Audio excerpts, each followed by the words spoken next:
मुजफ्फरनगर और जनपद मुजफ्फरनगर के अंदर ऐतिहासिक कस्बा जानसठ के अंदर आज पहली बार जीत हासिल करने के बाद पहुंचे हैं सांसद हरेंद्र मलिक।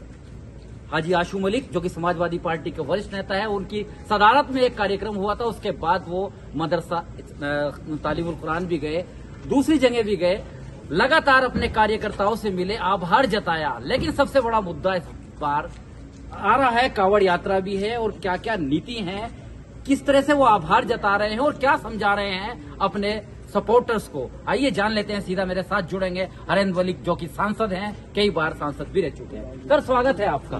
धन्यवाद। आपका जानसठ के अंदर इस्तकबाल हुआ है, कैसे देखते हैं?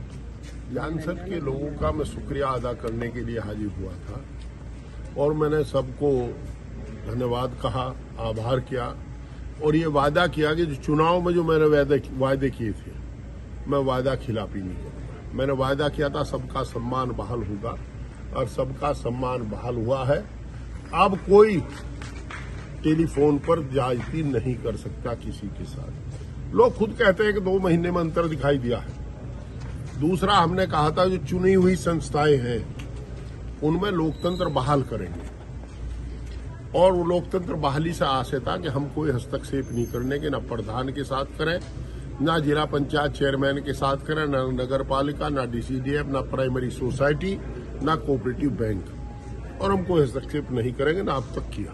लोकतंत्र में हस्तक्षेप न हो, लेकिन कांवड़ के दौरान एक बड़ा मुद्दा तेजी से आ रहा है। देखिए ये मुद्दा है, ये जानबूझ करके धार्मिक वैमनस्य फैलाने का सरकार का षड्यंत्र है। कावड़ का सब सम्मान करते हैं। हमारा जब मैं पैदा हुआ उससे पहली कावड़ चल रही है, कभी किसी मुस्लिम ने ऐतराज नहीं किया कावड़ यात्रा। इन्हें ये कानून व्यवस्था कायम करने के लिए जो करना चाहते करते, पर इन्होंने जो प्रचार प्रसार किया है, जो आदेश जारी किया है, वो इस मुल्क के आइन की जो मंशा है, जो संविधान की मूल भावना है, उसके प्रतिकूल है, उसका उल्टा है। तो ऐसे किसी भी काम की जो संविधान की भावनाओं के प्रतिकूल हो, समाजवादी पार्टी कतई हिमायत नहीं करती, उसकी मजम्मत करती। लोकसभा चुनाव आपने जीत लिया है, उप चुनाव होने हैं विधानसभा के, क्या देख रहे हैं? जनपद मुजफ्फरनगर में भी एक सीट है, मीरापुर। अभी बड़ी चुनौती हमारे सामने। लोकसभा चुनाव जीत लिया, वो जनता ने जीता है। मुझे जनता का दिल जीतना है, जो मेरे लिए बड़ी चुनौती है। मैं उस काम को करूंगा। मैं चाहूंगा कि मेरे एमपी का कार्यकाल में संघर्ष के बल पर, हम जानते हैं सरकार हमारी नहीं है, राज हमारा नहीं है, सरकार संवेदनशील भी नहीं है।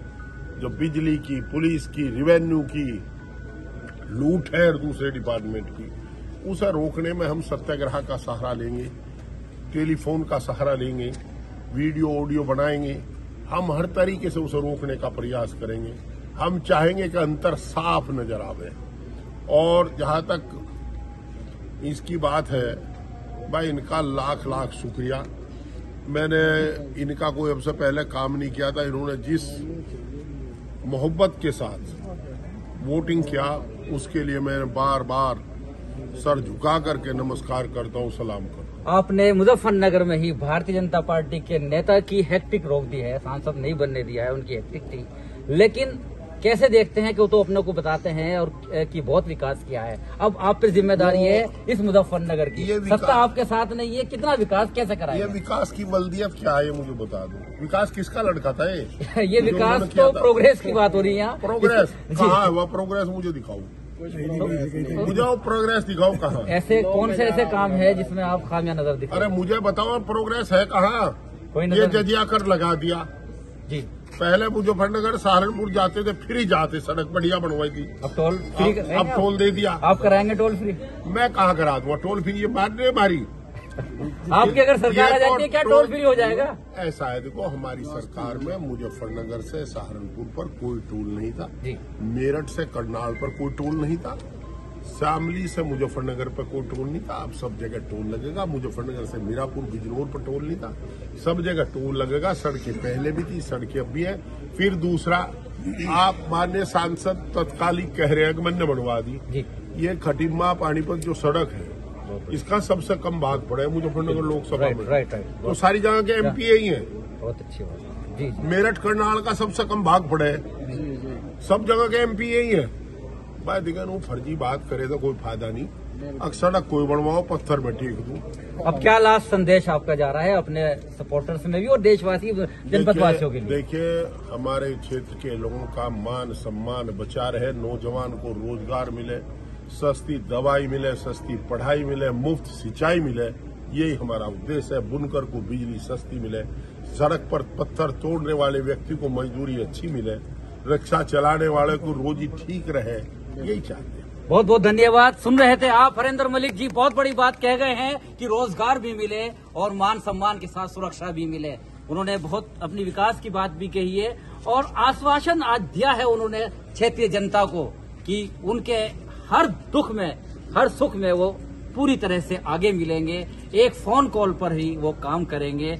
आने वाला वक्त बताएगा कि हालात किस तरह से हो रहे हैं और कितना कारगर सिद्ध होते हैं। हालांकि हिस्ट्री बताती है कि जब भी जरूरत पड़ी है हरेंद्र मलिक सबके साथ, सबके बीच में हमेशा से पहुंचे हैं। यही आज उनका गर्मजोशी के साथ स्वागत हुआ था। बने रहिएगा और बड़ी अपडेट के लिए मेरे साथ आरिफ इस्माइली, चीफ एडिटर बार और bench and news in today Lucknow, Muzaffarnagar.